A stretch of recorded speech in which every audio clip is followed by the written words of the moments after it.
பிரகாரமாகவும் என்ன செய்தார்? தாகமாயிருந்தார். ஏன்னா அவர் தேவ சாயலாய் வந்தவர், அந்த தாகமும் அவருக்கு இருந்தது. மனுஷ சாயலாய் இருந்ததுனால அந்த தாகமும் அவருக்கு இருந்தது. ஏன்னா அவர் சிலுவையில் அடிக்கிறதுக்கு முன்னாடி அவர் ரொம்ப தூரம் என்ன செஞ்சார்? சிலுவையை தூக்கிட்டு வந்தார், அடித்தாங்க. அவரை என்ன செஞ்சாங்க? ரொம்ப கஷ்டப்படுத்தினாங்க. தண்ணி அவருக்கு நாக்கெல்லாம் என்ன செஞ்சுருக்கோம்? வறண்டிருக்கும். ஏன்னா அவர் இயற்கை ஃபஸ்ட்லேருந்தே பார்த்தீங்கன்னா அவருக்கு தாகம் எடுக்கும்போது தண்ணீர் குடித்தார், பசியாக இருக்கும்போது என்ன செஞ்சுருக்காரு? சாப்பிட்ருக்காரு இல்லையா? தூக்கம் வரும்போதெல்லாம் என்ன செஞ்சுருக்காரு? தூங்கியிருக்காரு. ஏன்னா அவர் மாம்சத்தில் வந்தவர், மாம்சத்தில் தேவனாக இருந்தவர், மாம்சத்தில் வந்தார், மனுஷகுமாரனாக இருந்தார். மனுஷகுமாரனாக இருந்ததுனால நம்ம என்னென்ன செஞ்சோமோ அதெல்லாம் அவர் என்ன செஞ்சார்? இருந்தார். நம்ம அந்த ஒரு சிலுவையை தூக்கிட்டு போனால் நமக்கு என்ன வரும்? தாகம் வருமா வராதா? ஏன்னா ரத்தம்லாம் போயிடுச்சு. ஒரு ஆக்சிடெண்ட் ஆகிடுச்சுன்னா உடனே என்ன செய்வோம்? ஓடி போய் என்ன செய்வோம்? ஒருத்தனுக்கு என்ன செய்வோம்? தண்ணி தான் முதல்ல என்ன செய்வோம்? கொடுப்போம். அந்த தாகம் அவருக்கு இருந்தது. அதே வகையில் தேவனிடத்தில் செய்யப்பட்ட அந்த காரியத்துக்கு அந்த தாகமும் அவருக்கு என்ன செய்தது? இருந்தது. அப்போ 2 தாகம் அவர்கிட்ட இருந்தது. அது என்ன பார்த்தீங்கன்னா யோவான் 19:28-29 வாசிங்க. நானே வாசிக்கிறேன் பாருங்க. அதன் பின்பு எல்லாம் முடிந்தது என்று இயேசு அறிந்து வேத வாக்கியம் நிறைவேறத்தக்கதாக தாகமாயிருக்கிறேன் என்றார். இந்த வேத வாக்கியங்கள் நிறைவேறணும் அப்படின்ட்டு முன்கூட்டியே என்ன செய்யப்பட்டிருக்கு? சொல்லப்பட்டு இருக்குது. நான் தாகமாயிருக்கிறேன்ங்கிற வார்த்தை நிறைய இடங்களில் சொல்லப்பட்டிருக்குது. அந்த இடங்களை இப்போ பார்த்துக்கிட்டு இருந்தோம்னா நேரம் பத்தாது இல்லையா? ஆனாலும் இப்பொழுது அவருக்கு என்ன தாகமாயிருந்தார் அப்படின்னு ஒரு சின்ன காரியங்களை வச்சு நம்ம என்ன செய்யலாம்? பார்க்கலாம். மத்தேயு 5:6 பாருங்களேன். மத்தேயு 5:6.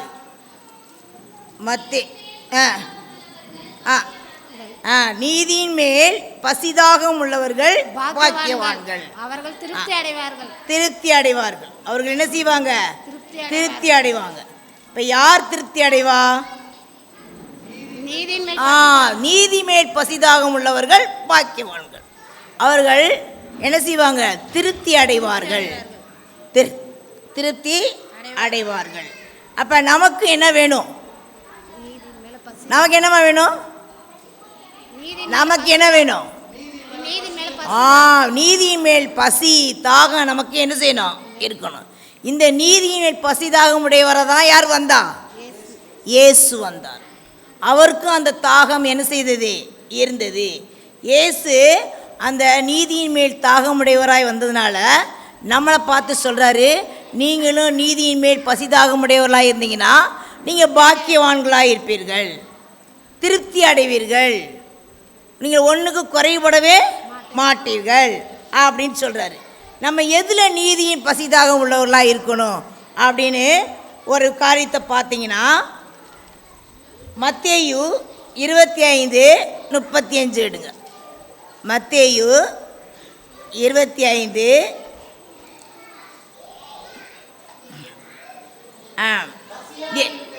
பசியாயிருந்தேன் எனக்கு போஜனம் கொடுத்தீர்கள், தாகமாயிருந்தேன் தாகத்தை தீர்த்தீர்கள், அந்நியனாயிருந்தேன் என்னை சேர்த்துக் கொண்டீர்கள், வஸ்திரமில்லாதிருந்தேன் எனக்கு வஸ்திரம் கொடுத்தீர்கள், வியாதியாயிருந்தேன் என்னை விசாரிக்க வந்தீர்கள், காவலில் இருந்தேன் என்னை பார்க்க வந்தீர்கள் என்று சொல்லுவார்.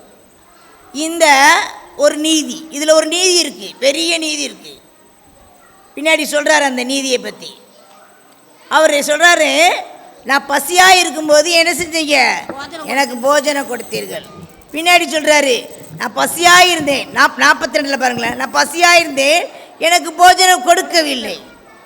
கொடுத்தவன் நீதி செஞ்சான், கொடுக்காதவன் நீதி கொடுத்தவன் என்ன செஞ்சான்? நீதி செஞ்சான். கொடுக்காதவன் நீதி என்ன செய்யலை. வஸ்திரம் இல்லாதவனை பார்த்து வஸ்திரம் கொடுத்தோம், அங்கே நீதி செய்கிறோம். நீதி அங்கே வஸ்திரம் கொடுக்கலன்னு என்ன ஆகும்?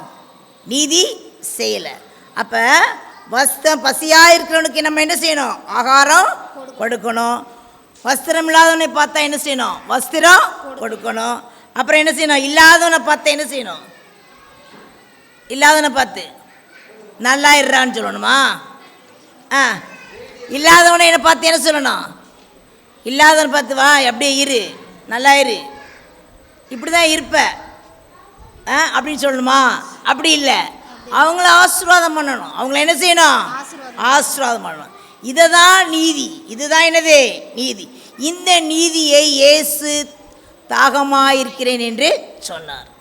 இந்த நீதி அவரத்தில் எதிர்பார்த்தாரு, நிறைய இடத்துல எதிர்பார்த்தாரு. ஆனால் அது என்ன செய்யவே இல்லை, நடக்கலை. அப்புறம் என்ன செஞ்சார்?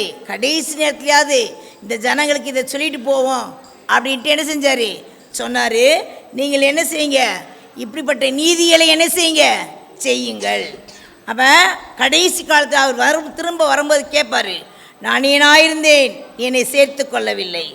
வஸ்திரமில்லாதிருந்தேன், நீங்கள் எனக்கு வஸ்திரம் கொடுக்கவில்லை. வியாதியுள்ளவனாயிருந்தேன், காவலில் அடைக்கப்பட்டவனாயும் இருந்தேன், என்னை விசாரிக்கவில்லை என்பார்கள். உங்களில் ஒருத்தன் சுகவீனமாக இருக்கானா? இப்போ என்ன செய்யுங்க, என்ன செய்யுங்க? பார்க்கணுமா பார்க்க வேண்டாமா? கண்டிப்பாக பார்க்கணும், விசாரிக்கணும்.